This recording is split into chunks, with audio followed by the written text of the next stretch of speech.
even as we look toward Christmas, we know that on Christmas Eve there will still be things that need to be done. And this morning, the angel that we're talking about is the angel of preparation. And it happens in the very first chapter of Luke's Gospel.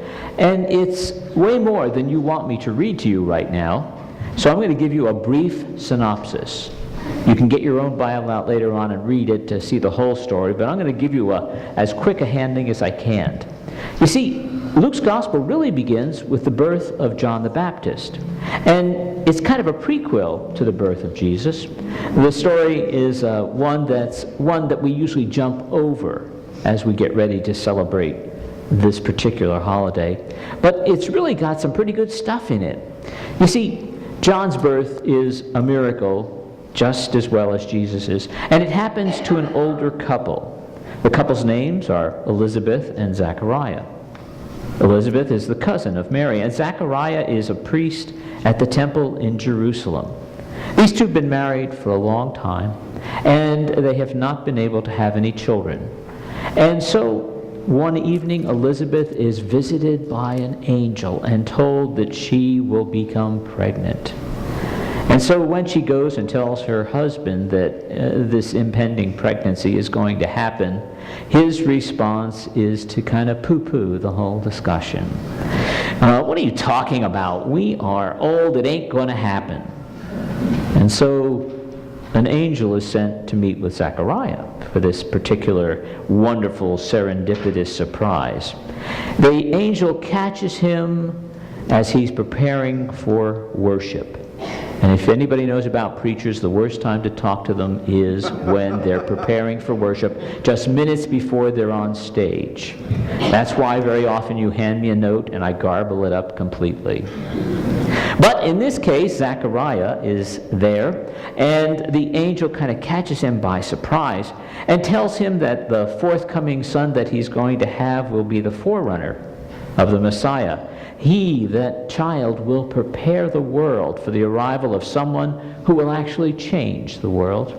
And Zechariah, being a holy man and understanding angel, says, yeah, sure. Listen, Elizabeth is beyond childbearing age, and it ain't going to happen. I'm an old man.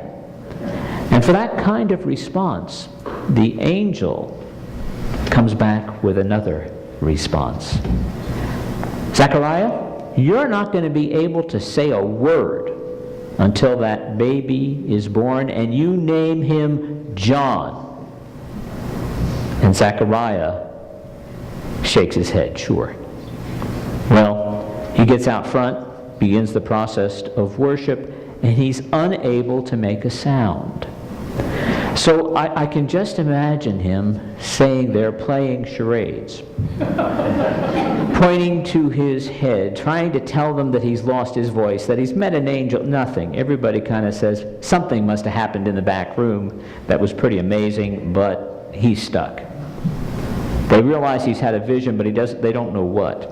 And so he remains silent for those 9 months of preparation, and as a preacher, I can feel his pain. 9 months without speaking? Sure.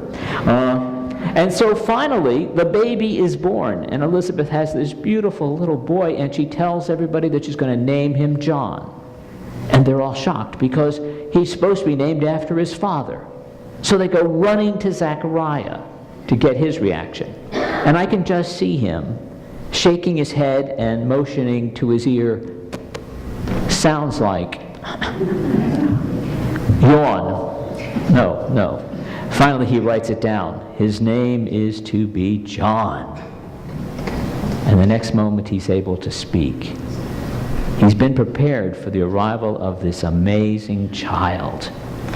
And Zechariah is doing that preparation, unable to talk about the coming of the Messiah until he knows that his son will become that voice crying in the wilderness, prepare the way of the Lord. And we still proclaim that message. Will you join me in prayer?